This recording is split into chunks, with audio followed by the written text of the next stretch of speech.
اللهم يا أحد صل على أحمد اللهم يا أحد صل على محمد اللهم يا أحد صل على المهدي خليفتك يا الله يا أحد.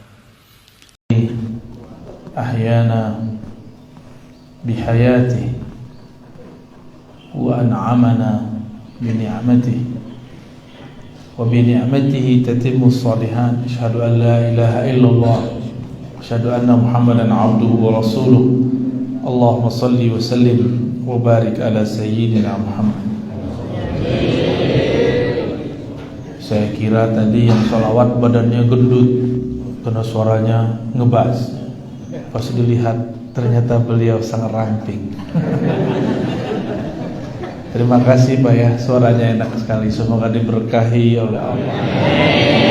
Itu sebanyak itu hafal ya.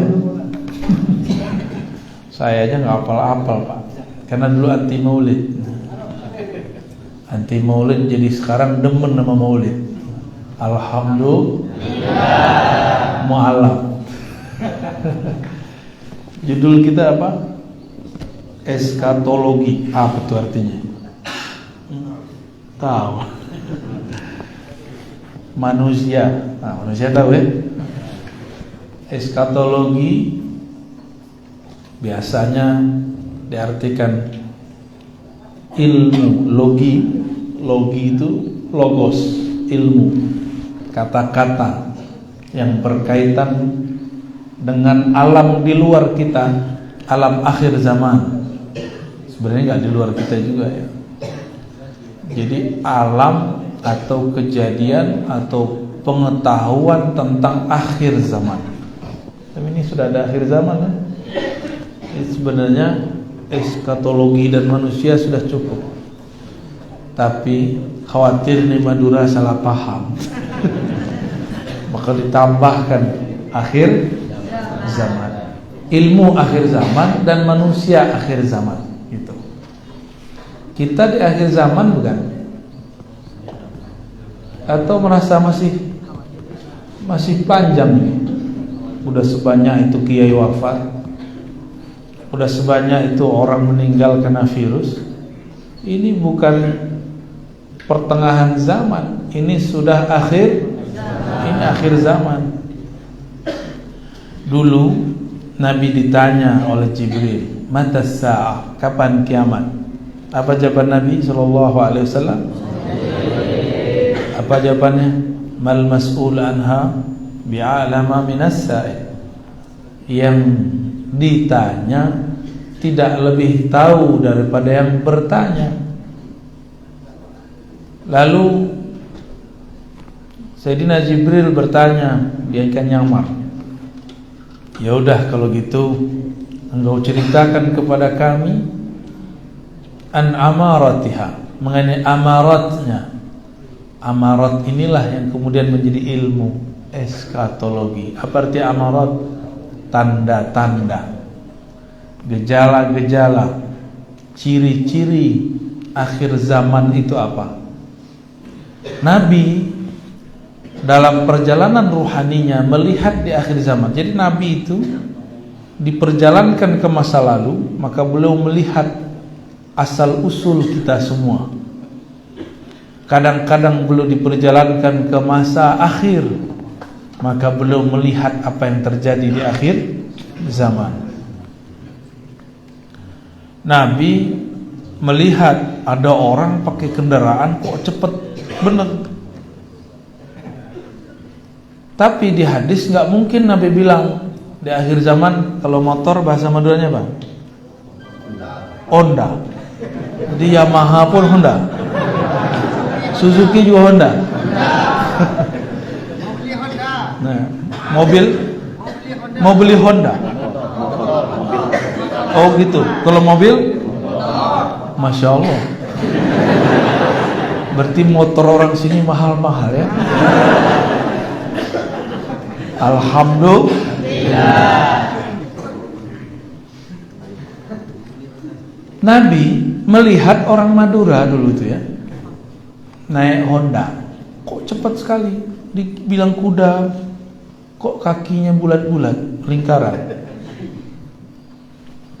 Nabi tidak mungkin ngomong ke sahabat, nanti ada Honda dipakai orang Madura, nggak mungkin. Apa bahasa Rasulullah SAW? Di akhir zaman ada kuda sangat cepat sekali. Benar kan? Lebih cepat dari kuda nggak? Kalah kuda.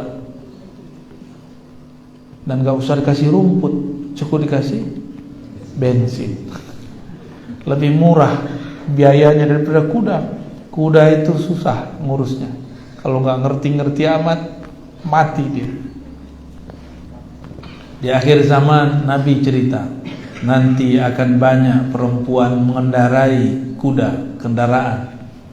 Sekarang udah banyak belum perempuan naik motor? Bukan berarti haram, tapi Nabi lihat banyak.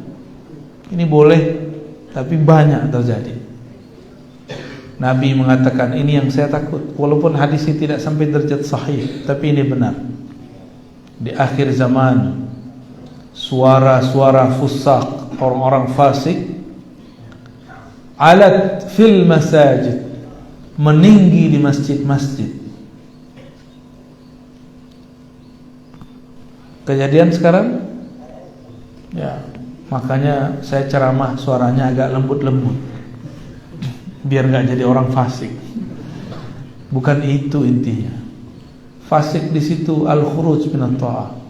Orang yang sebenarnya bukan orang taat, tapi suaranya lebih kencang daripada orang-orang yang soleh.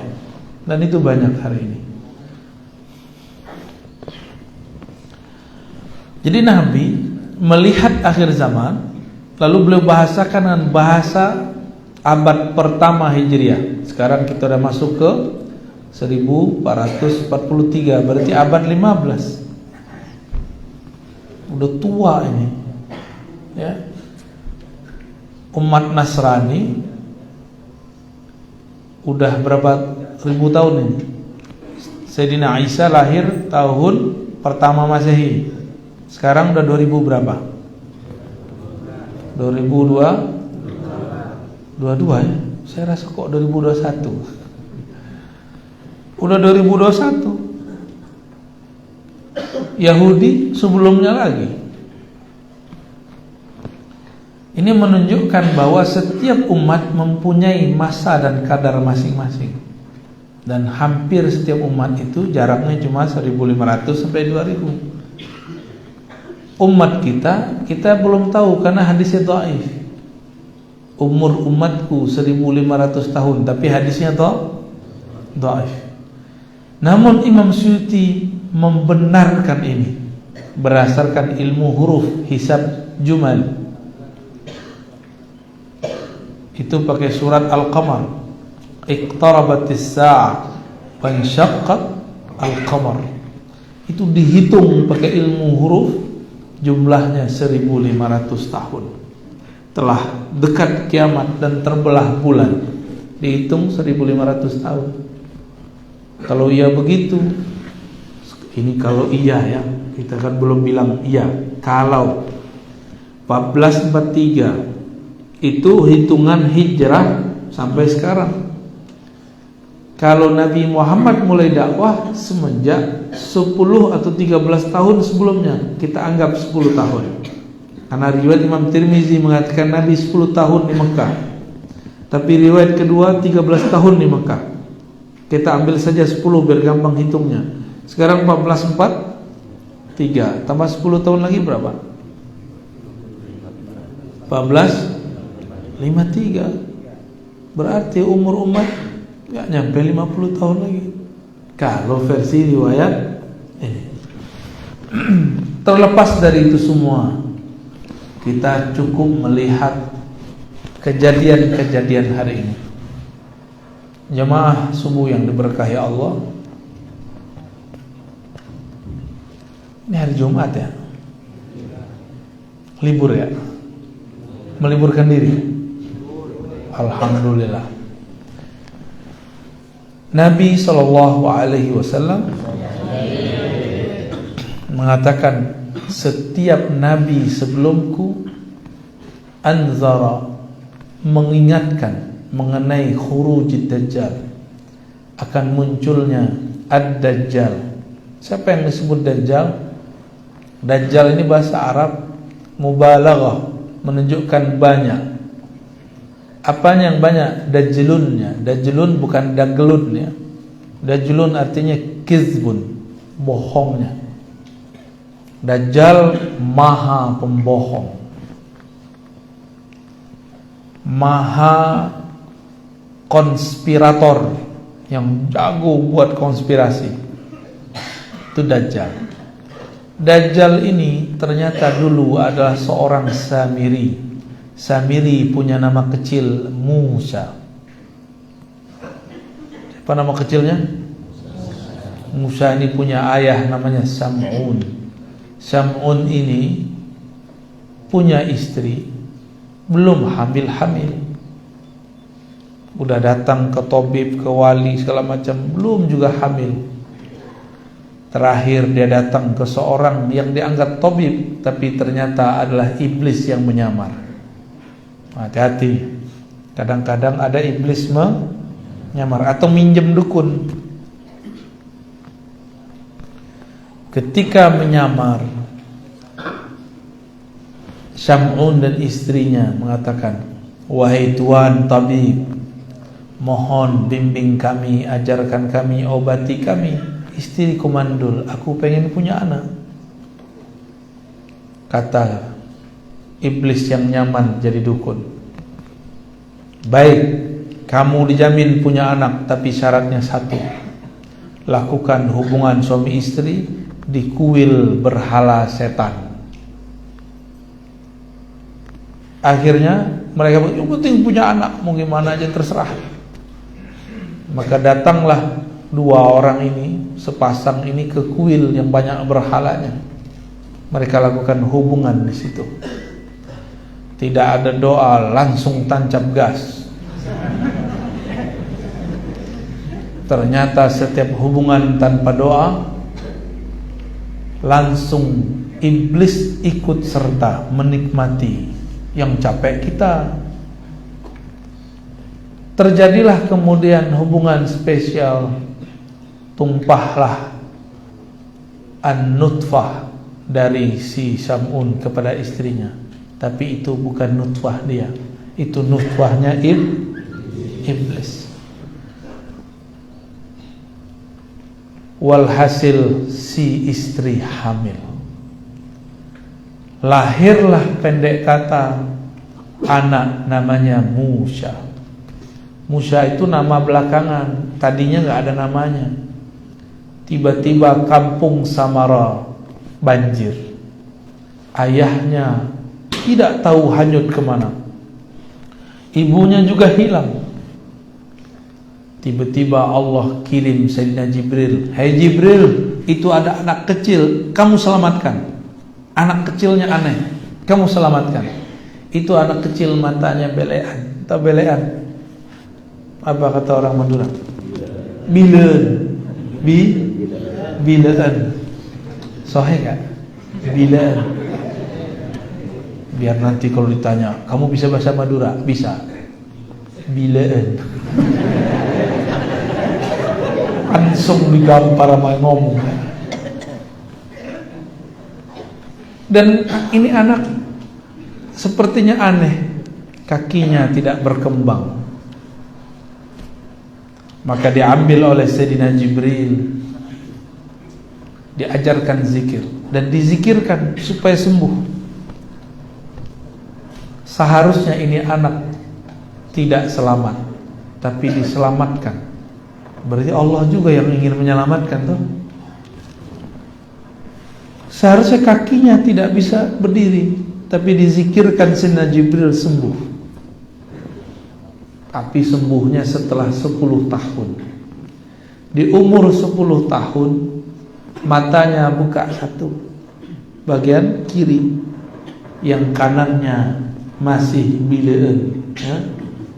Sahih? Oh, sahih. Jadi orang Madura ya. Lalu diajarkan Al-Ismul A'zam, nama-nama Allah yang agung. Ternyata si Samiri ini diajak ke suatu pulau. Di pulau itu dia dididik oleh Sayyidina Jibril menundukkan binatang-binatang, mengendalikan pohon-pohon, dan menguasai gerak air dan udara. Mirip Avatar ya? Mirip, tapi bukan Avatar. Dia nggak bisa juga. Akhirnya diajarkan lagi zikir. Ketemu ular, ularnya yang dia patok, bukan ular yang matok dia. Ketemu apa aja, semuanya habis, cukup dia zikirkan, hancur. Dan dia bisa berbicara dengan binatang. Itu ilmu Sayyidina Jibril alaihissalam. Lalu Sayyidina Jibril dipanggil Allah, Mas Bril, balik. Baliklah Sayyidina Jibril. Ditinggallah Dajjal yang nama kecilnya siapa? Musa bin Sam'un As-Samiri, karena dia dari kampung Samara. Bukan Samara bahasa Indonesia. Samara siapa? Sakinah, mawaddah wa rahmah. Itu mah asik. Banjir cinta. Kalau ini banjir air. Di saat yang sama di Mesir lahir seorang anak yang juga dihanyutkan di air, maka bernama dia Musa juga. Musa berarti anak air. Bahasa Maduranya Pak, anak air. Ada istilahnya? Yang satu kata gitu nggak ada ya? Nggak ada. Sama berarti dengan bahasa saya. Dan ini juga aneh, yang mungut Allah setting yang mungut justru musuhnya Allah, Fir'aun. Kalau tadi yang mungut siapa? Malaikat Jibril. Inilah hebatnya Allah Subhanahu wa ta'ala. Tidak mesti orang yang dididik orang hebat jadi hebat. Tidak mesti orang yang bersama orang soleh jadi soleh. Tidak mesti orang yang hidup di tengah istana diasuh oleh raja durjana kemudian menjadi durjana, menjadi fasik, belum tentu. Inilah Sayyidina Musa, Musa bin Imran. Kalau tadi Musa bin Sam'un. Ini hidupnya hampir bersamaan. Hidupnya hampir bersamaan. Setelah besar Nabi Musa, remaja, diajak gelut sama orang Mesir. Orang Mesir tinggi-tinggi. Nabi Musa enggak terlalu tinggi, tapi lumayan. Tapi tangannya sangat kuat. Diajak gelut, enggak perlu pakai mantra inna batsya rabbika lasyadid. Ayat itu belum turun. Tapi Nabi Musa, itu ayat sudah ada di badannya. Setelah menangkis ini dan itu dari musuhnya, dia pukul langsung kena ulu hati musuhnya, mati. Akhirnya Nabi Musa dikejar-kejar orang kampung Mesir.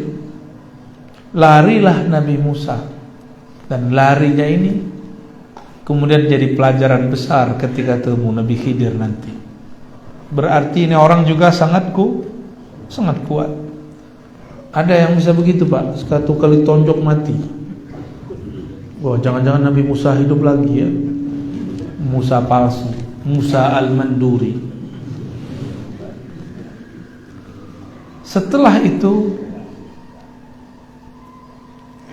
Samiri dari pulau itu dia membajak kapal. Dari kapal terus dia bisa ke daratan. Di daratan dia bergabung dengan umat Nabi Musa. Menjadi pengikut Nabi Musa. Sama-sama Musa tapi beda binnya.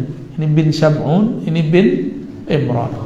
Sebenarnya Samiri itu bukan bin Sam'un. Kalau Musa bin Sam'un, tapi Samiri bin Azazil. Jadi binnya ke siapa? Maka setiap orang itu punya dua nasab. Ada nasab jasad, ada nasab ruh. Ruh yang ada pada Samiri itu anaknya iblis. Iblis itu namanya Azazil. Paham di situ? Ya. Dan itulah anak pertama dan terakhir dari Azazil yang bertubuh fisik manusia tapi berbatinkan pangeran iblis. Ini bukan dongeng loh Pak ya. Cuma ceritanya saya buat seperti dongeng supaya gampang masuknya. Kalau saya sebutkan ayat kan pusing tak? Bil Arabiyah, pakai bahasa Arab biar kelihatan soleh. Sama aja toh. Samiri bergabung ke umat Nabi Musa. Nabi Musa anggaplah sudah dewasa, sudah menjadi nabi dan rasul, dan sudah berdoa, ya Allah angkatlah saudaraku Harun, lisannya lebih fasih. Tiba-tiba Nabiullah Musa dipanggil oleh Allah, hendaklah engkau pergi ke Goa Tur Sina. Diajak sama Allah ngobrol, bukan ngopi Pak, ngobrol. Jadi Allah itu asik, nggak seperti yang kita bayangkan. Allah itu tegang gitu ya. Allah itu menakutkan. Allahu Akbar. Nggak begitu. Allah itu santuy. Bismillahirrahmanirrahim, dengan nama Allah yang maha santuy. Jadi Rahman Rahim itu saking santainya Allah menyebut dirinya Rahman, menyebut dirinya Rahim. Giliran kiai kok galak-galak amat. Allah aja nggak galak kok. Galak itu hanya pada saat tertentu. Jadi ustadz, jadi kepala rumah tangga kok galak-galak amat. Jangan terlalu galak, jangan terlalu keras. Allah itu menyebut dirinya Rahman Rahim lebih sering daripada Qahar Jabbar. Ikutlah Samiri di kelompok umat Nabi Musa. Nabi Musa dipanggil. Berapa hari dipanggil? Awalnya salasina yauma, salasina laila, 30 malam. Tapi Nabi Musa dilarang gosok gigi. Hari ke-30 dia sadar, asik 30 hari gak makan, gak minum, gak tidur, hanya berbicara dengan Allah Subhanahu wa ta'ala. Nabi Musa kemudian sadar, loh kok mulutnya bau jigong. Tahu bau jigong? Ini mulutnya pada harum apa bau? Harum. Tapi kalau diketin pingsan gitu ya. Sayyidina Musa sadar, bau juga nih. Setelah itu beliau ambil akar yang kita sebut sekarang akar siwak, akar pohon arak namanya. Maka beliau bersiwak. Turunlah Sayyidina Jibril menegur, hei Musa, siapa yang nyuruh kamu bersiwak? Allah nyuruh kamu berbicara dengannya. Ya sudah kalau gitu, sempurnakan jadi 40 hari. Begitu disebutkan dalam riwayat yang dinukil oleh Imam As-Surwardi dalam Awariful Ma'arif. Setelah 40 hari Sayyidina Musa pulang ke kampungnya Bani Israel. Dia lihat kok orang gak ada yang sholat. Semuanya pada datang ke suatu tempat di lapangan. Di lapangan itu ternyata ada replika sapi, anak sapi, al-ijil. Dan orang-orang sujud kepada ijil, karena ijilnya kelihatan bisa ngomong. Ternyata ada Musa kedua di sana yang namanya Samiri. Si Samiri dia bisa ilmu zikir dan dia menggunakan zikirnya untuk memindahkan suara dari kolbunya ke sapi kecil, patung sapi. Akhirnya orang-orang melihat bahwa sapi kecil itu bicara. Maka mereka menyembah sujud kepada sapi kecil.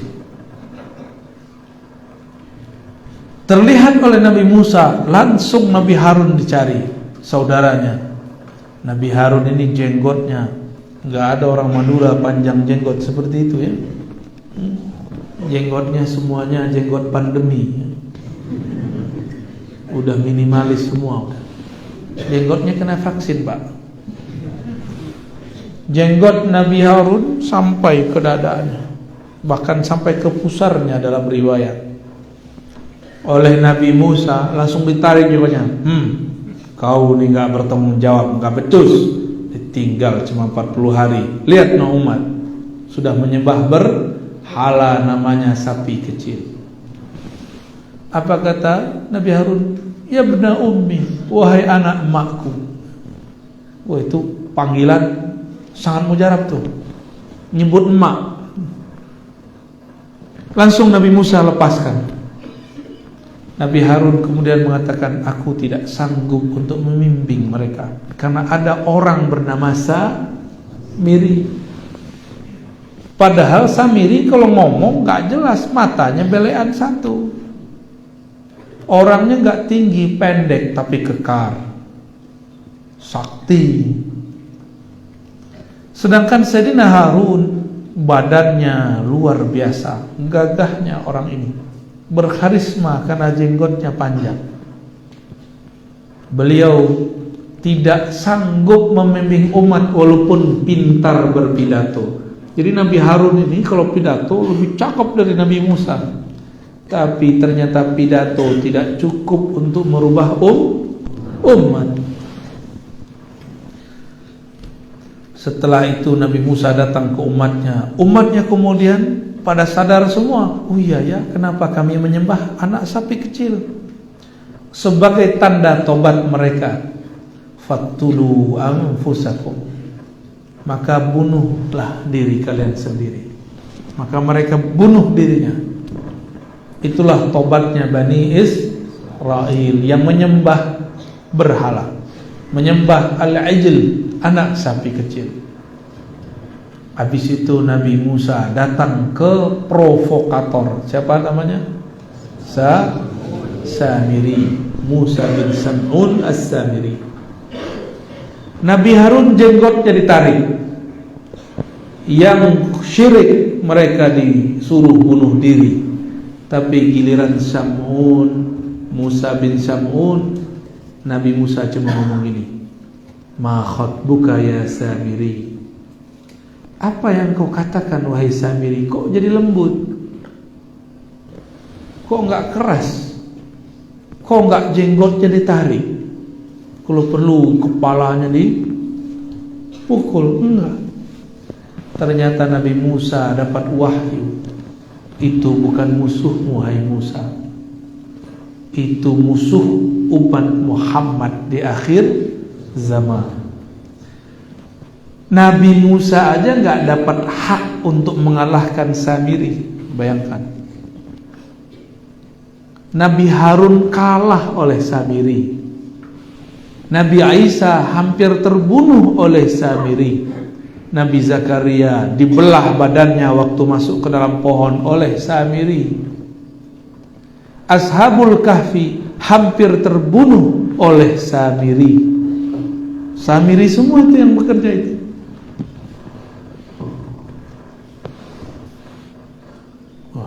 Kenapa dia itu?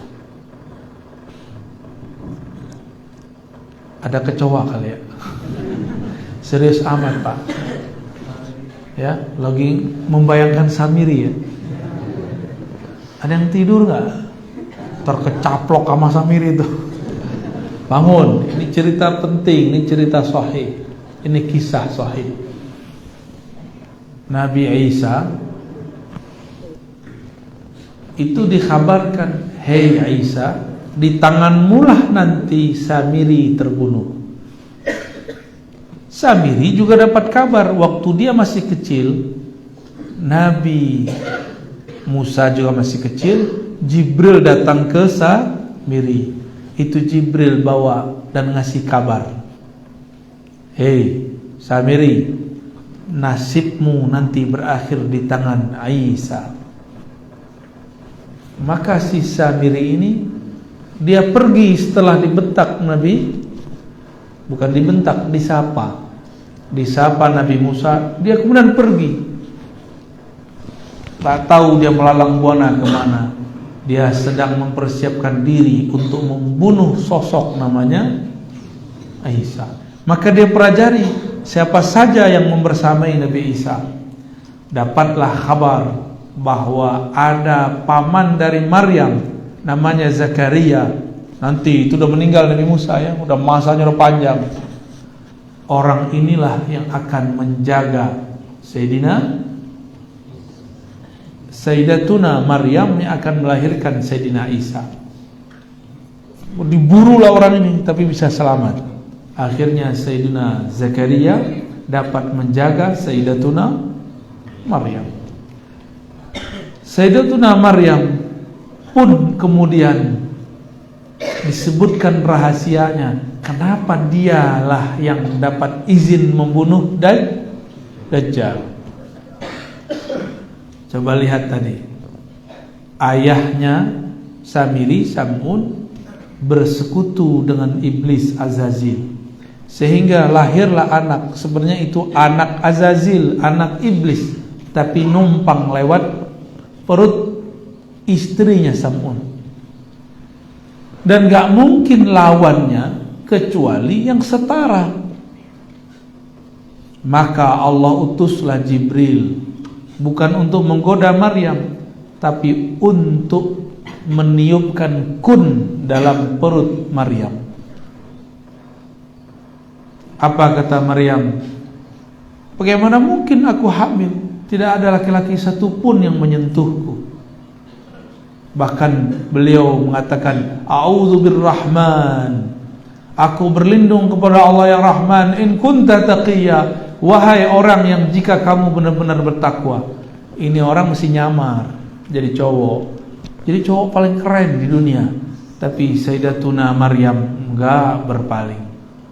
Dia tetap dalam zikirnya. Ketika dikabarkan, inilah kehendak Allah kepadamu wahai Maryam, barulah kemudian dia terima. Maka di dalam perut Sayyidatuna Maryam muncullah janin Nabi Isa. Ada ayahnya? Gak ada. Maka wajar kalau ada kelompok yang mengatakan Isa ibnullah, karena gak ada bapaknya. Wajar, karena mereka mikirin kalau punya anak mesti ada bapaknya. Mereka lupa Nabi Adam gak punya ayah, gak punya ibu. Jadi itu, ya gak? Sayyidatuna Hawa punya ibu gak? Bapak doang. Mau pak begitu? Tiba-tiba kita punya anak, gimana? Emaknya gak ada, dapat beban doang. Sedangkan Sayyidatuna Maryam ada ibunya Maryam, tapi tidak ada ayahnya. Lahirlah Sayyidina Isa. Hanya sosok begini yang bisa mengalahkan siapa? Tapi dengan perintah imam di kalangan umat akhir zaman. Nah, ini canggihnya di situ. Nabiuna Muhammad sallallahu alaihi wasallam diberikan kabar bahwa di saat sosok yang bernama Yesus atau Isa disalib, itu bukanlah Nabi Isa. Wa ma salabuhu, tidaklah mereka menyalibnya. Wa ma qataluhu, tidaklah mereka membunuhnya. Tetapi subbiha, tetapi diserupakan dengannya. Allah angkat beliau, rafi'uka ilayya, aku angkat engkau, mutawafika, aku sempurnakan urusanmu. Di saat itu umur Nabi Isa 32,5 tahun, mau masuk 33 tahun. Itu seumuran siapa Pak? Ali berapa umurnya? 34. Ya, masih lebih tua antum. Nanti berapa jom? Mu'alam. Masih muda dia ini ya. 33 atau 32. Ketika Samiri nyamar jadi murid Nabi Isa, namanya Yudas Iskariot. Siapa nama muridnya? Yudas Iskariot ini nyamar jadi orang soleh, dan dia bisa merubah matanya menjadi mata yang agak sedikit tidak belean. Walhasil murid-murid Nabi Isa tidak satupun sadar kalau ini adalah Samiri. Berhasillah buat konspirasi. Ternyata ketika mereka makar, Allah lebih bagus makarnya. Dia makar ingin membunuh Nabi Isa ketika tidak ada orang. Ternyata apa yang terjadi? Allah serupakan Nabi Isa dengan seseorang. Orang itu yang ditangkap. Berarti gagal Samiri? Samiri dapat kabar yang bunuh dia Nabi Isa. Dia pengen merubah takdirnya. Aku akan rubah takdirku. Akulah yang membunuh Isa. Gaya amat mau lawan takdir ya. Jadi yang suka-suka melawan takdir itu temannya Samiri. Yang gak terima musim pandemi itu kawannya Samiri. Yang gak terima kalau Indonesia kalah 4-0 itu belum teman Samiri. Cuma salah agak ke kiri-kirian. Jangan serius amat Pak ya. Sedih juga ya 4-0 ya. Baik. Lalu Samiri ini berkembang terus, ketemu Ashabul Kahfi. Dia mau hancurkan Ashabul Kahfi, tapi Allah selamatkan Ashabul Kahfi. Maka selamatlah Ashabul Kahfi masuk satu goa di Yordan. Alhamdulillah kami sudah pernah ke sana, tapi sekarang Allah tutup tempatnya. Itu mereka tidur 309 tahun. Itu tidur apa itu? Ada nggak tidur 309 tahun? Itu tidur yang bukan tidur. Tubuhnya yang tidur, ruhnya nggak tidur. Ruhnya bersama Allah Subhanahu wa Ta'ala. Kan semua orang yang tidur ruhnya diambil, dipegang, lalu dibalikkan. Tapi dikembalikannya bukan tidur malam, bangun pagi. Kapan dikembalikan? Setelah 309 tahun. Lalu dikeluarkan sebentar, dimasukkan lagi. Pertanyaannya, ada nggak hadis yang menyebutkan Ashabul Kahfi mati? Nggak ada. Oleh karena itu, dalam hadis-hadis yang dikumpulkan Imam Qurtubi dalam kitab Tazkirah, beliau menyebutkan bahwa di akhir zaman Allah bangunkan kembali Ashabul Kahfi. Nanti dia berjuang bersama Imam Mahdi, Nabi Isa melawan Ya'juj Ma'juj, bukan melawan Dajjal. Dajjal nanti urusan kita. Ternyata Ashabul Kahfi ini pengikut Nabi Isa. Hidupnya antara Nabi Isa diangkat dengan Nabi Isa, Nabi Muhammad diutus. Di antara itu.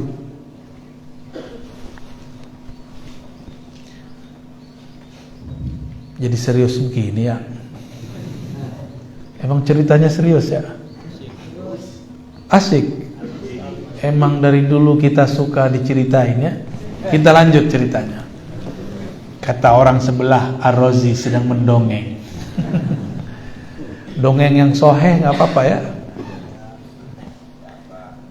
Lahirlah Sayyidina Muhammad sallallahu alaihi wasallam. Jangankan iblis di bumi, bahkan pintu langit pun ditutup dari mereka.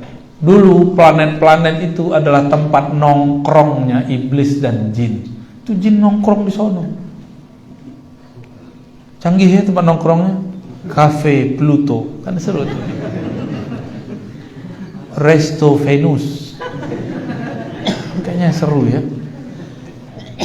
Dan yang bisa terbang ke sana itu adalah keturunan-keturunan Azazil atau Banul Jan yang dulu punya zikir-zikir hebat. Dimasaknya, maka sayapnya tumbuh banyak dan dia bisa terbang kemana-mana. Cepatnya bukan main. Ketika Sayyiduna Muhammad SAW lahir, Apa kata busnya jin? Jadi itu kayak bus, kayak pembawa berita, kayak satelitnya jin. Kata mereka, wahai para dukun, semenjak lahir sosok yang ada di Mekah itu, langit kita sudah ditutup, sudah diboikot. Kami tidak boleh lagi nongkrong di kafe Pluto. Kami enggak, ya di lockdown ya. Itu langit sudah di lockdown. Padahal enggak ada pandemi. Jadi pandemi awal sudah terjadi di kalangan jin. Jin tiba-tiba menjadi buta, enggak bisa lagi cerita besok terjadi apa. Jadi ngapain jin itu di sana? Itu kalau malaikat ngomong di atas, itu bisa kedengeran. Mereka telinganya dideket-deketin. Oh, besok kejadian begini. Dia turun. Pas turun, dia kabarkan aulia usyayatin, wali-wali setan, dukun-dukun, bukan dukun beranak, dukun-dukun syirik. Kalau dukun beranak itu yang dulu bapak lahir sama dukun beranak kan? Iya. Kalau ini sama dukun Eropa ini. Ya, dokter bidan ya, itu dukun Eropa itu. Sama-sama dukun kan? Kalau ini dukun sakti yang bisa dia berkoneksi. Jadi batinnya bisa komunikasi sama jin. Ada yang bisa komunikasi sama jinnya? Kalau ada, jangan-jangan ya. Jangan-jangan pengikut si DJ ya. Tuan Dajjal. Bukan Tuan Takur, Pak. Itu orang Madura kalau nonton India, yang diingat cuma Tuan Takur. Ketika turun, mereka kemudian mengabarkan, itu pintu langit ditutup dan semua yang bisa terbang ke langit mengatakan ditutup. Ada satu yang gak percaya, masa sih? Saya mau coba tembus. Dia tembus, betul. Itu atmosfer lewat sama dia. Tapi apa yang terjadi? Baru saja keluar bumi, tiba-tiba malaikat tembak dia pakai ketapel. Cung. Dalilnya mana? Ada dalilnya, surah Al-Mulk.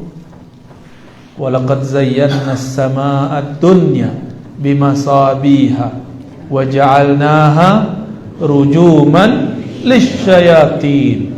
Saya ngarang atau dalilnya? Orang yang ngarang ini, bukan Ar-Razi yang ngarang.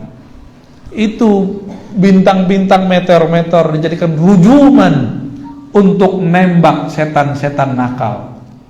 Jadi jin itu kalau nakal langsung jadi setan. Kalau dia benar, dia langsung jadi muslim. Dan yang jin muslim tidak banyak. Ya, ini ada yang ikut Pak jin muslimnya Pak. Mau dikasih tahu? Ntar kabur semua, sotoy katanya.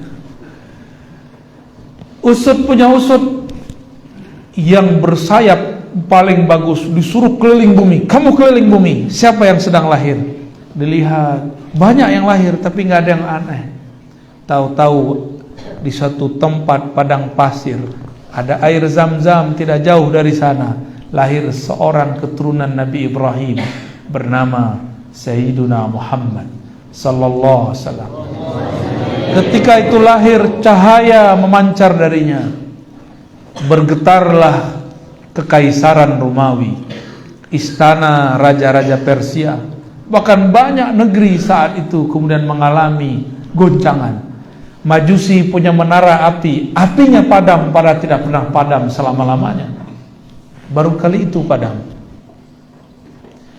Maka kembalilah si pencari berita ini kepada tuannya, tuan iblis, tuan yang dia memimpin kelompok-kelompok jin dan setan.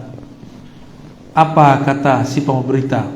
Wahai tuan, ternyata ada sosok bercahaya lahir di Makkah. Ketika dia lahir, itu bergetar sampai ke Kekaisaran Romawi, bergetar sampai kepada istana raja-raja Persia, bisa menghancurkan, memadamkan api kelompok Majusi. Barulah kemudian bergetar, ketakutan itu iblis. Wah, oh ini zamannya. Berarti ini nabi yang ditunggu-tunggu, yang merupakan musuh besar kita. Dia dan umatnya setara dengan nabi-nabi, semua nabi yang ada. Jadi kita ini kalau jadi ulama itu setara dengan nabi zaman dulu, Pak. Kalau ulamanya benar. Kalau ulamanya benar, kalau alama beda lagi. Apalagi ubaru. Sekarang banyak ubaru, dikit-dikit bid'ah. Bid'ah. Kullu bid'atin dalalah wa kullu dhalatin finnar. Kayaknya dia doang yang bisa baca hadisnya.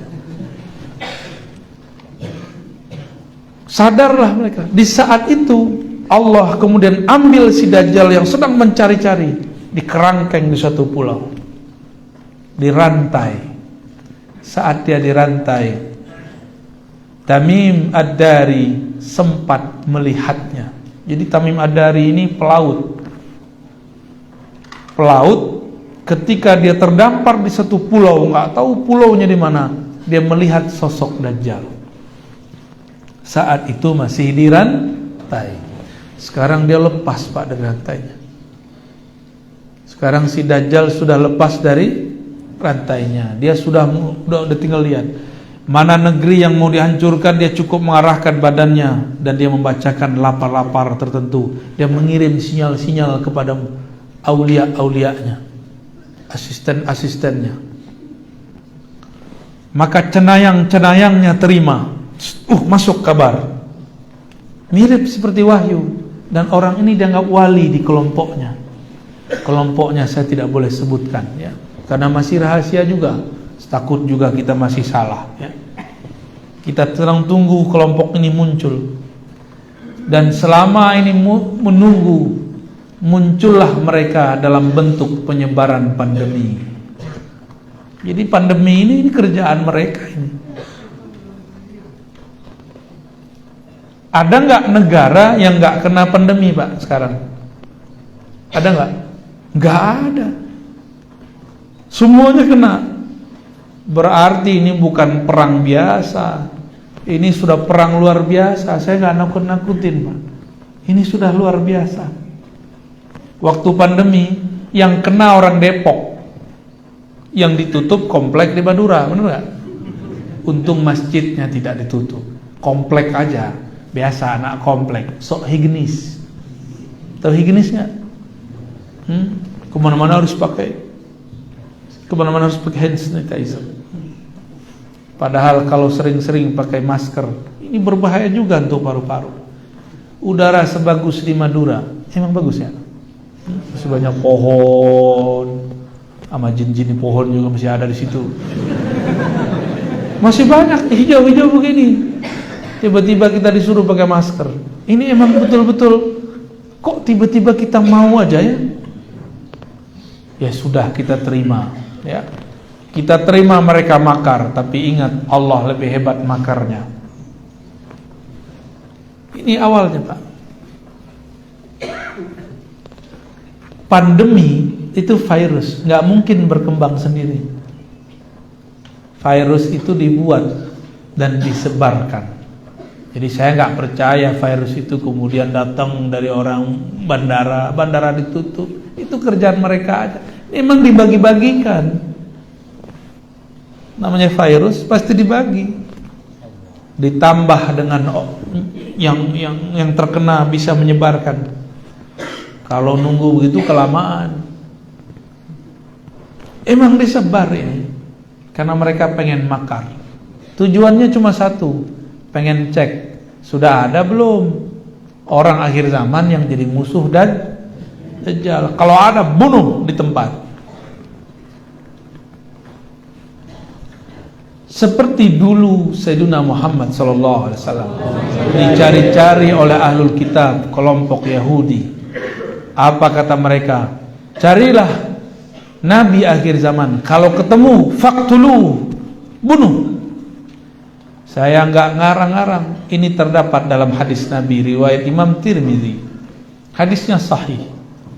Sayyidina Muhammad kecil, masih remaja, diajak berdagang oleh pamannya Abu Talib ke negeri Syam. Sampai di suatu negeri, Sayyidina Muhammad SAW karena masih dianggap remaja, tidak ajak bertemu seseorang. Ternyata ada orang yang mengajak ketemu Abu Thalib dan kafilahnya dari Mekah. Abu Thalib dipanggil oleh seorang pendeta yang sangat tawadhu, namanya Bukhairah. Siapa namanya? Bukhairah. Bukhairah ini mengatakan, wahai Abu Thalib, apakah sudah semua anggotamu ikut masuk ke dalam tempat kami? Kata Abu Thalib, sudah. Tapi Bukhairah bilang, pasti ada 1-2 orang yang belum. Lalu Abu Thalib bilang, oh iya, ada anak saya, masih remaja, anak bawang. Ternyata yang dianggap anak bawang itu sang penyelamat. Bukhairah mengatakan, bawa aku kepadanya. Akhirnya Abu Thalib membawa sosok Bukhairah kepada Nabi Muhammad muda. Terjadilah dialog ini tidak disebutkan dalam hadis, tapi disimpan dalam kolbu ahli ma'rifat. Mereka berdialog. Selesai dialog, maka kemudian Bukhairah ngomong kepada Abu Thalib. Apa kata beliau? Hai Abu Thalib, hazal ghulam nabiyyun. Anak ini bukan anak sembarangan, ini nabi. Abu Thalib merinding dengar, hah? Nabi? Apa itu nabi? Bengong dia. Ini Sayyidul Anbiya wal Mursalin. Ini penghulu para nabi sebelumnya, para rasul sebelumnya, yang kamu bawa ini. Tolong bawa pulang. Segera pulangkan dia. Karena kalau Yahudi ketemu, qataluhu, pasti mereka membunuhnya. Karena ini sosok yang mereka mau bunuh dari dulu. Akhirnya Abu Thalib kaget dan dia mengirim 1 orang menemani Sayyidina Muhammad remaja untuk pulang. Lalu Nabi Muhammad jadi pengembala lagi. Kemudian beliau mengurusi Ka'bah lagi. Macam-macam pekerjaan Nabi Muhammad di Makkah, sangat sibuk. Karena anak dan cucu dari yang mengurusi Makkah. Jadi kalau ketemu sosok ini pasti dibunuh. Nabi SAW mengatakan, nanti di akhir zaman akan ada keturunanku min ahli baiti, min waladi Fatimah, dari keturunan Sayyidah Fatimah. Ismuhu yuwati usmi, isimnya sesuai dengan isimku. Isim artinya tanda, tandanya sama dengan tandaku. Isim berarti ilmu, ilmunya tinggi seperti tingginya ilmuku. Itu yang disebut ismuhu yuwati usmi.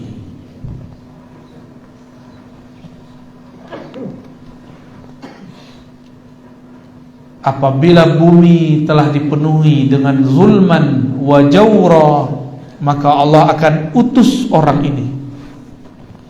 Jadi imam akhir zaman itu juga diutus, tapi bukan sebagai rasul dan nabi, sebagai seorang pemimpin wali, pemimpin para wali. Ini lagi yang mereka cari nih. Kalau ketemu bunuh. Dan salah satu cara untuk mengetahuinya, yang dapat mengangkat virus itu cuma wali, pemimpin para wali. Hanya pemimpin para wali. Doa mereka zahirnya nanti ada menteri yang bekerja, ada zahirnya ada ini yang bekerja, tapi hakikatnya doa mereka. Dulu waktu virus SARS 2010 itu doa beliau selesai. Doa para wali itu. Sekarang Allah tidak izin kita untuk berdoa, apalagi beliau tidak diizinkan berdoa. Makanya virus sampai sekarang masih ada. Bahkan masih ada 4 atau 3 lagi, Pak. Terakhir apa namanya? Omikron. Kapan dia nikah sama tante kita ya? Jadi om aja dia. Bener, namanya Omikron. Omikron, Om apa namanya? Omikron ya. Salah sebut kita. Masa mereka bisa serius, kita serius mulu ya. Ini virus gak mungkin diangkat kalau gak doa wali-wali Allah. Tapi para wali sekarang disuruh tidak berdoa, angkat. Cukup mengatakan raditu billahi robba, aku ridho takdir Allah, apa saja aku terima. Mau pandemi 1000 kali lipat silakan, mau ditusuk vaksin silakan. Tapi saya dengar orang Madura vaksin tidak perlu, yang perlu aplikasinya ada. Benar begitu? Waduh, bisa ngerjain juga nih. Yang penting masuk mall boleh ya. Datang, ada mall apa di sini? Mall jin. Masuk ke mall jin pakai peduli lindungi, kata jin nggak laku. Jadi mereka lagi nyari sosok ini. Saya juga sedang menunggu sosok itu. Lalu antum masih main-main aja ya. Anak-anak masih sibuk aja nge-game ya, nggak mempersiapkan diri untuk munculnya beliau. Kita harus mempersiapkan diri, Pak. Mempersiapkan diri dengan kolbu yang bening, ruh yang selalu ingin bertemu dengan bapak ruhnya, Sayyidina Nabi sallallahu alaihi wasallam.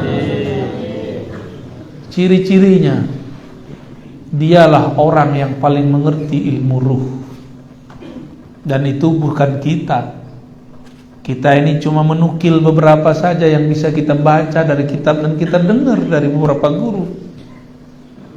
Yang paling mengerti ilmu ruh, karena dulu si Dajjal mengirim orang-orangnya datang ke Rasulullah bertanya, yas'alunaka 'anir ruh. Mereka bertanya kepada engkau, hai Muhammad, apa hakikat ruh? Ar-ruh. Lalu Allah mengatakan ke Nabi Muhammad sallallahu alaihi wasallam, Qulir ruh min amri Rabbi. Katakan hai Muhammad, ar-ruh itu urusan Tuhanmu, bukan urusan kalian. Wa ma utitum, ini jangan salah paham. Tidaklah kamu diberikan, wahai ahli kitab, bukan Nabi Muhammad. Wa ma utitum, kan Nabi yang ngomong. Katakan hai Muhammad, wa ma utitum, kalian ini hai ahli kitab tidak diberi ilmu ini illa qalila, kecuali sedikit. Tapi ini sedikit menurut Allah. Orang kaya Madura itu biasanya pengusaha besi sama pupuk, benar kan? Bener gak? Sampai ke Jakarta, Pak. Itu kalau Bapak jalan di Parung, samping kiri kanan ada rongsokan mobil-mobil mewah atau mobil-mobil yang ada besinya, itu pastikan Al-Manduri. Orang Parung aja bingung, ini siapa yang punya tanah seluas ini? Siapa yang bisa beli bekas-bekas mobil sebanyak ini? Itu orang Madura itu. Kalau dia bawa ke sini, Pak, nggak muat lagi pulau ini ya.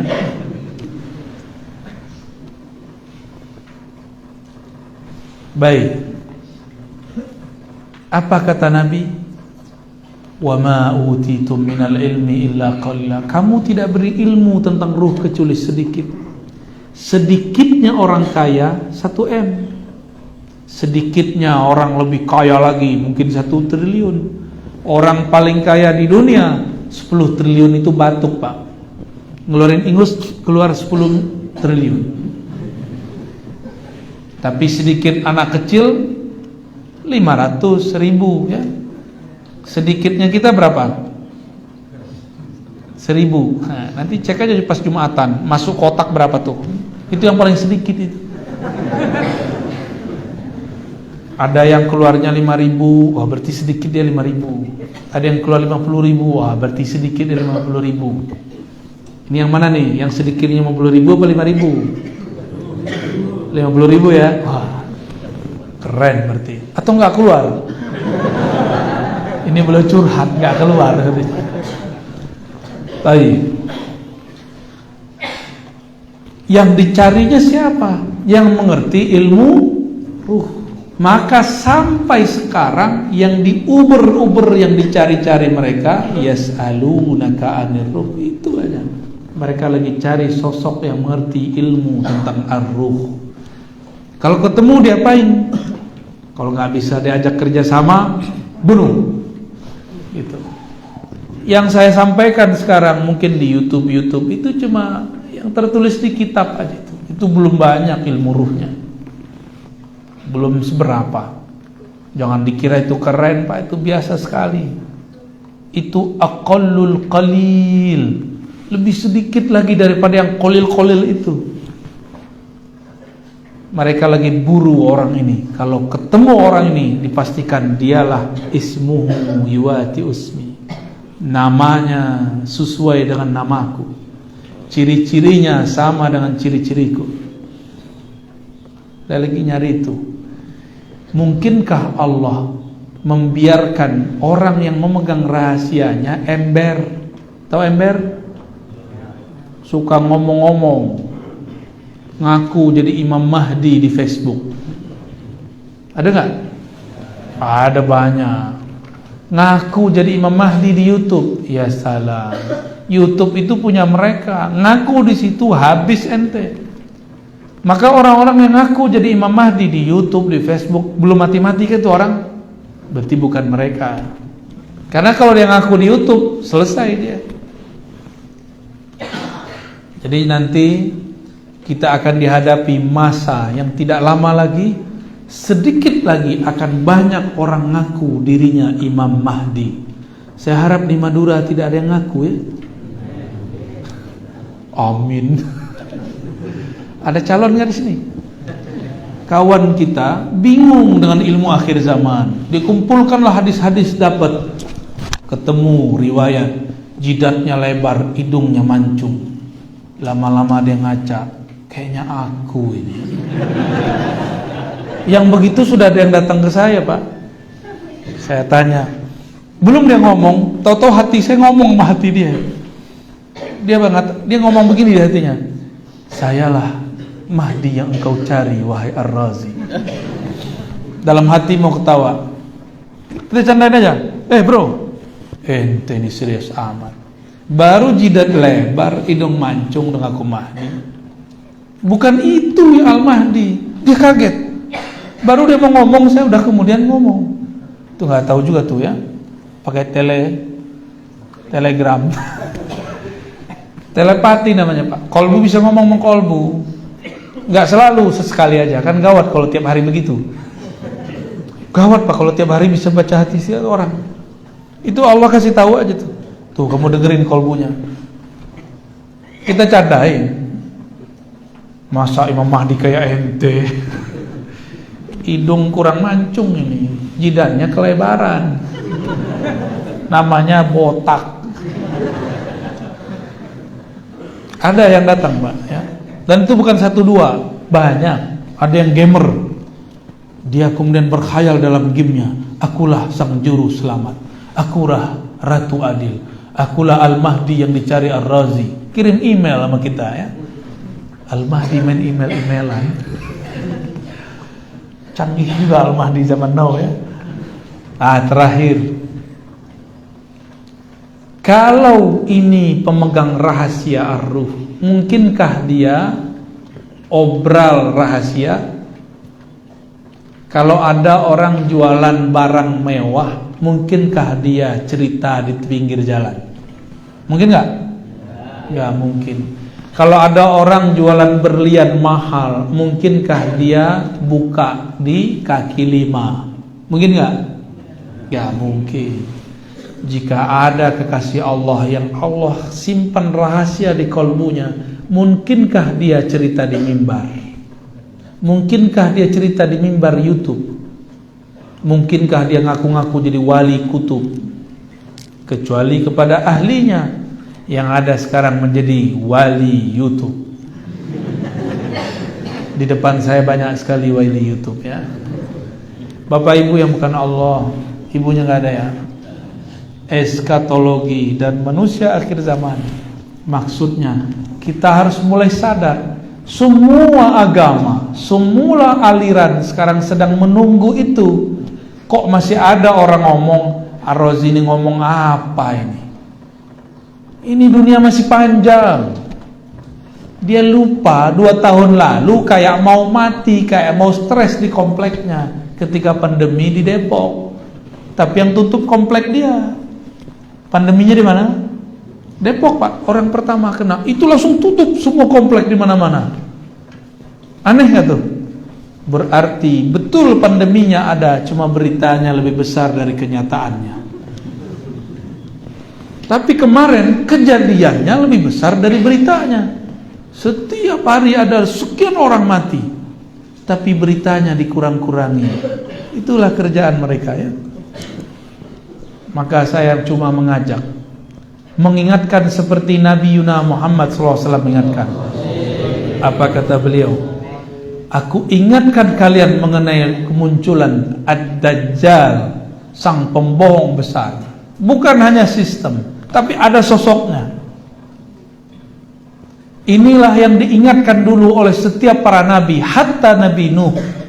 Tapi semua nabi tidak satu pun yang menghadapi Dajjal kecuali Nabi Musa, itu pun tidak berlawanan. Yang dapat tugas umat akhir zaman. Berarti tugas kita berat apa ringan? Berat. Maka nanti orang yang tidak kenal ma'rifatullah, pasti dia melenceng kepada Dajjal. Dikira Dajjal lah Al-Mahdi. Nauzubillah min. Oleh karena itu berdoalah setiap akhir salat. Allahumma inni a'udzubika min fitnatin Dajjal. Ya Allah, jaga kami dari kekacauan yang disebabkan Dajjal. Baik kekacauan sebelum dia keluar atau setelah 40 hari dia keluar. Nanti ada masa dia keluar 40 hari. Sama seperti zaman Nabi Musa. 40 hari. Tapi rasanya 40 tahun. Gimana kira-kira? Rasanya 40 tahun. Kuat gak hidup zaman begitu? Kalau enggak minta mati duluan aja ya. Jadi jangan protes kalau kena pandemi ntar. Emang dia minta meninggal ya. Tapi tenang, itu kan makarnya iblis. Kalau Allah makar, kira-kira lebih menang yang mana? Wa makaru wa makarallah. Mereka makar, Allah juga makar. Mereka konspirasi, Allah juga konspirasi. Mereka setting cerita, mereka sebar pandemi, Allah akan atur itu semua. Wallahu khairul makirin. Allah sebaik-baik makar. Tenang aja Pak. Yang penting kenal Allah. Jangan panik, jangan suuzon. Jika ini muncul di hati, insya Allah kita aman. Insya Allah. Jangan jauh-jauh dari ulama wali Allah. Karena ada ulama yang bukan wali Allah. Disebut oleh Imam Ghazali, imam ulama su, ulama yang buruk. Ulama su, ulama akhirat. Ini bukan karena perbedaan politik, tapi perbedaan niat di hati. Hati dia kemana? Ya, saya berdoa semoga saya dan kita semua selamat di akhir zaman. Amin ya rabbal alamin. Al-Fatihah. Iya.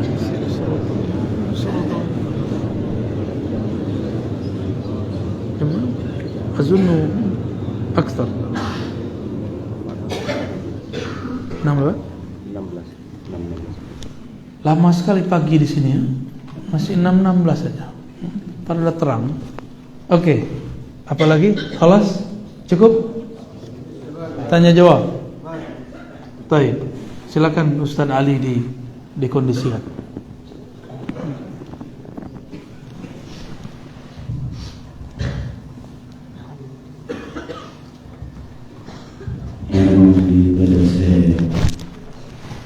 Marah pertanyaan batasi perluan lagi yang dari kantor dan kantor di ibadah.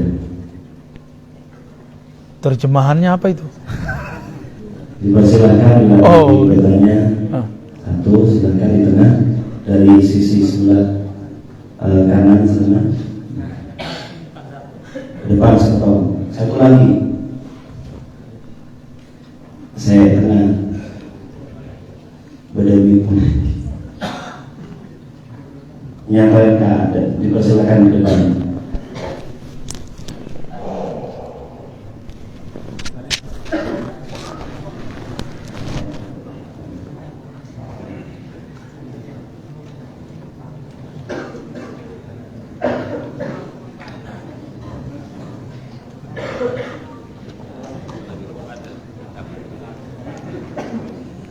Bismillahirrahmanirrahim. Assalamualaikum warahmatullahi wabarakatuh. Saya Abdul Wahid Hasan. Pendek pertanyaan saya pertama, bagaimana kita bisa bertemu dengan orang-orang yang diceritakan oleh Buya tadi, orang-orang yang mengerti arwah. Terus yang kedua, yang mastur itu kami akan mendengar adalah al-waqtul aqdam, al-waqtul hadha zaman. Tapi walaupun itu mastur, ada orang-orang yang mungkin punya koneksi dengan orang-orang ini, dan mungkin sebagian dari kami bisa disambungkan dengan orang itu yang kedua. Terus yang sebenarnya satu aja, cukup. Ingin dekat dengan aku ya, ini saya tanyakan modus torikot modusia. Oke, cukup. Cukup pertanyaan. Oke, itu pula.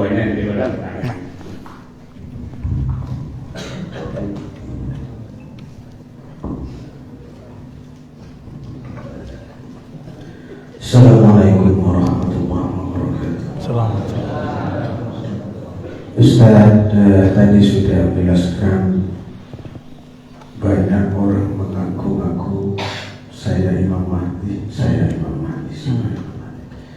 Yang saya mau tahu yang ciri khasnya nanti untuk kita bisa membedakan mana itu yang Imam Mahdi yang asli, itu dari mana dan dari apa, gitu Ustaz. Assalamualaikum. Assalamualaikum warahmatullahi wabarakatuh.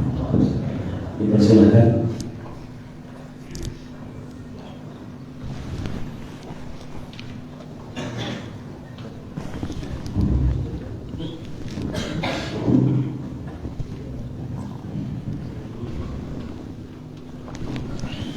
Assalamualaikum warahmatullahi wabarakatuh. Izin bertanya. Pertanyaan saya mengenai tentang iskat atau ilmu akhir zaman. Quran surah ke-31 ayat 34 Allah berfirman, Innallaha indahu ilmu sa'ah, adalah Allah yang mengetahui tentang hari kiamat. Jika dikaitkan dengan hadis yang dibawa oleh Buya tadi, man mas'ulun a'lamu bis-sa'il. Mungkinkah seperti keinginan orang-orang hebat bisa menjangkau kapan kiamat terjadinya? Oke. Terima kasih. Assalamualaikum warahmatullahi wabarakatuh. Assalamualaikum. Halas.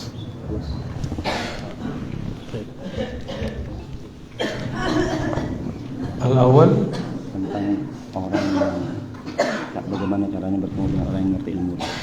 bagaimana cara mengakses atau ketemu al-wali, al-kutub, al-ghawth ya.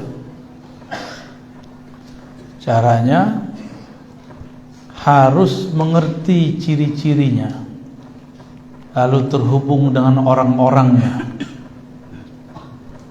Masalahnya orang ini Allah sembunyikan 70 lapis, Pak. Wajahnya bisa ribuan wajah. Maka di sini orang lihatnya begini. Dan gak mungkin dia kayak kita-kita ini kemana-mana pakai kopiah ya. Orang Madura kan kemana-mana pakai kopiah, Pak ya. Kalau di ilmu hadis itu orang Madura paling cocok jadi ahli hadis. Karena di ilmu hadis itu orang kalau copot kopiah, khawarimul muru'ah, itu tuah dia langsung jatuh. Apa bahasa orang sini itu? Marwah dia langsung jatuh. Benar, marwah ya. Muru'ah bahasa Arabnya. Saya lihat di pasar aja pakai kopiah. Para sholat juga belum tahu ya. Sholat subuh, kita lagi sholat subuh, dia lagi pakai kopiah semua. Emang udah jadi tradisi. Luar biasa. Kita nggak boleh suzon, siapa tahu udah ada sholat duluan. Cuma kan lintasan hati ini kan bisa nakal. Orang sholat kok dia malah ke pasar. Padahal dia sholat di pasarnya, kan bisa jadi. Bisa jadi. Biasa, suuzon ini kan dari setan. Kita sama setan ya tipis-tipis lah. Bisa ke setan, bisa ke malaikat. Dua-duanya dekat ke sini. Malaikat dan setan itu sama-sama tidak masuk ke kolbu, tapi sama-sama dapat izin membisikkan sesuatu ke dalam kolbu. Malaikat aja nggak tahu Pak, wali al-ghaus itu siapa, kecuali Sayyidina Jibril, Sayyidina Mikail, Nabi Khidir, nggak ada yang tahu. Jadi malaikat aja nggak ngerti kalau ini adalah wali al-ghaus, karena penampilannya nggak kayak orang Madura, kayak kopiah, nggak pakai serban. Kalau ada orang, Bapak nih ngelihat ada kiai ikut main kartu gimana? Percaya nggak dia kiai? Sulit kita percaya. Bisa jadi Allah kemudian sembunyikan dia dengan laku-laku begitu, lakon namanya. Bisa jadi. Makanan ini banyak, yang begini tuh banyak. Jadi nggak boleh juga langsung oh kayaknya ini nih jidatnya udah lebar nih, hidungnya mancung.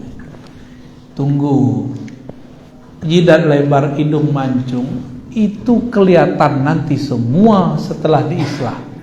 Ada kata kunci daripada al-wali al-ghaus ini, yang nanti lewat beliau kita tahu al-Mahdi. Bahwa al-Mahdi itu diislah dalam semalam. Apa arti islah? Diperbaiki Allah zahirnya supaya sesuai dengan batinnya dalam semalam. Berarti sebelum itu al-Mahdi zahirnya berantakan. Zahirnya nggak ketahuan. Tapi yang pasti Al-Mahdi itu min waladi Fatimah, keturunan Sayyidah Jadi kalau ada zuriat Nabi tidak dipercaya oleh sekelompok orang, kelompok ini adalah alat-alatnya Dajjal, walaupun jenggotnya sama dengan Habib Umar. Paham? Ada nggak kelompok yang nggak percaya habaib sekarang? Banyak. Itu kelompok antek-anteknya Dajjal. Ada nggak? Saya banyak ketemu. Kita ini cinta ke semua habaib, meskipun mereka beda politik. Yang penting dia Habib, ana uhibbuka. Masalah kita ikut pemikirannya itu lain cerita. Habib kalau nggak ngaji ya jahil juga. Habib kalau nggak sholat ya fasik juga. Habib kalau dia ngaji, dia bermakrifat, lebih cepat jalan rohaninya daripada kita, karena di darahnya sudah ada darah Nabi Sallallahu Alaihi Wasallam. Jadi jangan berlebihan juga. Kita hormat ke habaib, tapi tidak semua dari habaib itu benar. Kita takzim. Kenapa kita takzim? Karena jangan-jangan Al-Mahdi dari fam yang ini, fam yang itu, fam yang ini. Kita kan nggak tahu. Siapa tahu dari fam yang ini, gitu. Ini rahasianya kenapa harus hormat kepada ahlul bait. Ya, Ustaz, kok ada Habib begini? Ya balik lagi, kenapa ada Habib begitu? Apa hak kita melarang Habib A harus begini, Habib B harus begitu? Kan nggak ada. Berani nentang Habib Lutfi? Berani nentang Habib Rizik? Ini dua orang udah beda loh, sama-sama Habib, bener nggak? Bingung nggak tuh? Pasti bingung. Ada Habib Jindan, beda lagi.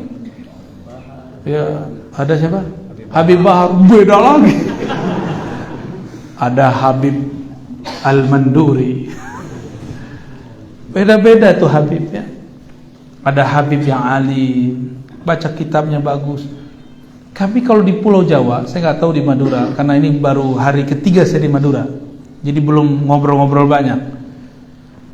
Di Jawa ada beberapa fam habaib yang disembunyikan oleh kiai-kiai. Dia nggak mau dikenal sebagai habib, karena kalau sudah hari habib, berat. Tapi terlihat nanti nikahnya pasti lingkaran mereka. Ini ciri-ciri habaib itu begitu dari dulu. Kalau nikah pasti lingkaran-lingkaran mereka. Maka saya curiga kiai-kiai di Jawa yang asli, di Madura yang asli, kan nikahnya muter-muter aja. Anak kiai ini nikah dengan anak kiai itu, udah. Itu sama dengan fikih para habaib, kufu namanya. Syarifah dilarang menikah kecuali dengan syarif. Walaupun itu tidak masuk ke Quran dan Sunnah, tapi dimasukkan dalam fikih kufu. Ya boleh kita berbeda di situ, tapi jangan mencari perbedaan yang panjang. Jadi gimana caranya ketemu? Jangan jauh-jauh dari Sayyid Habib, ya. Tapi ini pasti Habibnya bukan Habib yang terkenal, gitu. Pasti bukan namun yang terkenal ini kita takzim. Siapa tahu di belakang dia. Siapa tahu bukan pro Habib A, bukan pro Habib B. Dia pro sendiri karena dia seorang wali al-ghaus. Dia nggak butuh dengan kita yang butuh dia. Ini yang banyak kan ustadz butuh jamaah, bukan jamaah butuh ustadz. Paham maksud saya? Jamaah ngerti apa sih? Kok bisa nyetir ustadz? Ustadz kok mau disetir sama jamaah? Akhirnya kacaulah ustadz ini dengan ustadz itu karena jamaahnya berbeda. Saya berharap kepada para kiai, ya, para lora, para gus, punya pendirian yang jelas. Meskipun umat tidak ikut kita, nanti akan Allah pilihkan mereka yang ikut kita. Gak usah kemudian ngikutin selera jamaah. Jamaah ini berubah-ubah tergantung berita, ya. Beritanya bukan langsung dari pemberitaan, beritanya lewat WA. Sungguh bener aneh zaman ini. Itu bagian dari dajjalun, Pak. Kebohongan itu dimulai sekarang dari WA, dari YouTube. Hati-hati. Jadi hindari, Pak. Saya sudah mengurangi baca WA. Bahkan saya ngelihat handphone tuh kayak ancaman, ya. Jarang buka udah. Apalagi berita-berita di grup, ngapain dibaca? Baca kitab kek, ya. Kok tulisan yang dibaca tulisan di WA. Jadi orang kita ini rajin baca WA. Kitab disuruh baca langsung ngantuk. Saya nih buka kitab di sini pasti langsung ngorok. Pas udah subhanakallahumma wa bihamdika melek lagi. Coba aja kiai-kiai kita buka kitab pada tidur, ya. Pengennya ngaji sambil ngerokok, mungkin ngerokok lah Ustaz, ya. Ya nggak masalah, cuma kan kurang sopan aja. Baik. Jadi jangan jauh-jauh dari zuriat Rasulullah. Tapi bukan mereka yang terkenal itu, tapi biasanya yang mastur. Ini cluenya segitu doang, Pak, bisa dijelasin. Karena saya juga sedang progres, Pak. Terus saya ngomong begini, nanti banyak dolar yang GR, akulah yang dicari Ar-Razi. GRNT, ya. Di akhir zaman itu ada kata kunci, saya sudah sebutkan di banyak tempat, mungkin di sini baru pertama kali. Di akhir zaman ada khilafah ala minhajin nubuwah. Kekhalifahan itu minhajnya, sistemnya, cara membangun dan kerjanya sesuai dengan manhaj kenabian. Manhaj kenabian itulah kalau diturunkan disebut ismi. Ismuhu yuwati usmi. Isim dia, sistem ilmu dia sama dengan ilmuku. Enggak pakai ini, tapi pakai ruh. Pakai apa? Kalau ruh itu tempat Allah mengirimkan wahyu dan ilham. Maka gerak dari wali al-ghaus bukan pakai kecerdasan ini, dia pakai kecerdasan ruh. Ruh ini suka-suka Allah, maka dia tiba-tiba berubah. Tiba-tiba begini, tiba-tiba begitu. Beda dengan otak kita. Kita pengennya rapi, 1, 2, 3, 4, 5. Kalau ruh kan enggak, dari 1 bisa loncat ke 7, 7 bisa mundur lagi ke 3. Suka-suka ahlur ruh. Karena ahlur ruh ini mereka unlimited. Hampir ketahuan mereka mundur lagi, jadi 0 lagi, nggak ketahuan. Ntar mulai lagi nanjak, begitulah terus. Jadi kita nih mikir, kayaknya udah muncul nih, kita dekatin hilang, kayak gitu modelnya, ya. Jadi penciriannya apa? Minhajnya minhaj nubuwah. Nubuwah itu artinya al ilmu billah, ilmu mengenal Allah dan adanya di ruh. Udah dapat 2 itu Pak, ahlul bait, ilmu ruh. Berarti kalau dia politisi nggak masuk, dia ngartis nggak masuk, dia ustadz terkenal belum masuk, Habib terkenal bukan mereka. Tanya aja mereka, Bapak kalau nggak percaya tanya sama Habib terkenal, pasti dia bilang saya lah bukan Mahdi, saya cuma orang Imam Mahdi. Ada haknya dikit ya. Khalas, ada lagi? Satu ciri-ciri Mahdi yang palsu dan asli. Terus Allah berbicara tentang kiamat. Tapi bagaimana mungkin ada orang yang tahu tentang kiamat? Oke. Ciri-ciri Mahdi palsu, mereka melakukan cocok logi. 1. Yang kedua, stres. Orang stres banyak ngaku Imam Mahdi, Pak. Jadi kejadian pandemi ini banyak bikin orang stres. Tiba-tiba dia dengar, ini orang stres nonton YouTube. Ketemulah di situ ustadz ngomong ciri-ciri Imam Mahdi, ciri-ciri fisik Mahdi. Itu yang saya ceritakan tadi. Ciri-ciri fisik Mahdi, jidat lebar, hidung mancung. Ini samping saya panggilannya mancung, hidungnya mancung dari samping, Pak. Dari depan kalah, Pak. Mancungan Bapak ya. Kalau begitu sudah banyak Imam Mahdi dari dulu. Bapak ini Imam Mahdi juga kayaknya. Hidungnya mancung, jidatnya lebar sebelah ya. Ada lagi yang mengartikan namanya sama dengan namaku, nama ayahnya sama dengan ayahku. Tuh, gagal paham. Isim bahasa Arab bukan nama KTP. Karena dulu tidak ada KTP di zaman Rasulullah. Maka isim ini kembali ke kitab Imam Al-Bajuri, Lisanul Arab, kitab-kitab syarah-syarah. Apa kata Imam Bajuri tentang isim? Al-ismu huwal alamu wal wasamu wal ulu. Isim itu maknanya tanda-tanda dan ketinggian derajat atau ilmu. Maka tanda Al-Mahdi persis seperti tanda Nabi. Nabi waktu kecil dibelah nggak dadanya? Dibelah. Nanti Al-Mahdi begitu. Nabi waktu beliau hendak berdakwah secara terbuka ke Madinah 3 tahun sebelumnya beliau diislah. 3 tahun Pak sebelumnya meninggal Abu Talib, meninggal Khadijah, lalu Allah angkat Sayyidina Nabi SAW ke arasnya. Nanti sama, sebelum ketemu Dajjal, Al-Mahdi sekitar 3 tahun. Ini bukan cocok logi, memang pas, kan ngikutin isim. 3 tahun sebelum itu beliau diangkat oleh Allah, diislah, diganti fisiknya, fisiknya dibenerin lagi, sakit-sakitan jadi nggak sakit. Rasulullah Mi'raj pakai ruh dan jasad, benar. Ism derajatnya sama dengan derajat Nabi, kurang dikit karena dia bukan Nabi, cuma wali, berarti di bawah Nabi. Maka ruh dan jasadnya juga diangkat. Jadi islahnya wali bernama Al-Mahdi itu Mi'raj. Islahnya Nabi Isa ketika meminta bertemu Allah pingsan, itu islah Nabi Isa.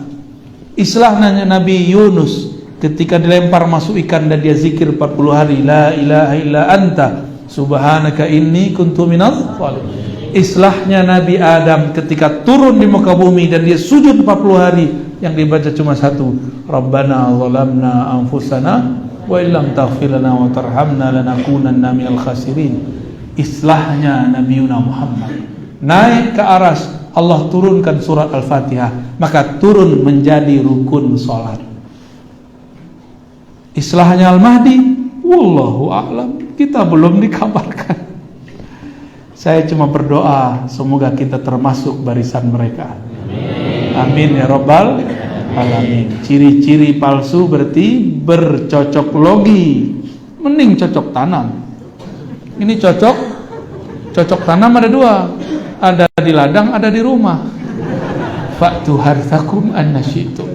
Ini cocok logi. Itu yang palsu, Pak. Orang stres ngaku-ngaku cuma karena urusan fisik. Lalu ilmunya tebak-tebak logi. Ilmu baru tuh. Tebak-tebak. Tahu tebak-tebak? Tebak-tebak logi. Nanti akan ada masa pengikut Al-Mahdi ragu tentang kemahdian imamnya. Persis seperti kejadian Nabi Muhammad ketika sampai di Hudaybiyah, 15 kilo lagi masuk ke Mekah. Tiba-tiba di-cut oleh orang-orang kafir Quraisy dan Nabi ngalah, mundur. Dan Umar mewakili suara orang yang ragu. Apa kata Umar? Ar-rasulun anta. Ente betul rasulnya. Ahakun dinuna. Agama kita benar gak? Karena Umar berpikir jika benar ini agama, pasti kita menang. Jadi rumus Sayyidina Umar, benar menang. Ini rumus siapa? Tapi ternyata kalau nubuwah gak begitu. Itu pemikiran Sayyidina Umar sebelum beliau tobat. Setelah tobat beliau gak ngomong gitu lagi. Kalau nubuwah suka-suka Allah. Benar bisa menang, bisa tidak. Yang penting ujungnya sukses.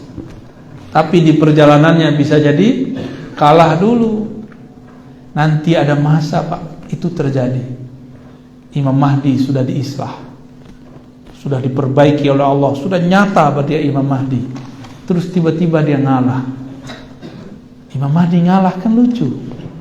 Imam Mahdi kan saktinya sama dengan Nabi Muhammad. Nabi Muhammad ngalah dari kafir Quraisy. Ini kan lucu. Jumlah yang datang lebih banyak daripada yang menghadang. Umat Islam waktu tahun ke-6 Hijriah lebih banyak daripada yang menghadang, tapi Nabi mundur. Kenapa Nabi mundur? Karena yang menghadang omnya, ponakannya, saudaranya. Ya. Kalau itu dibunuh semua, janda semua tante-tantenya. Ini ilmu Nabi Khidir. Tapi Nabi Khidir sama Nabi Muhammad tinggian mana?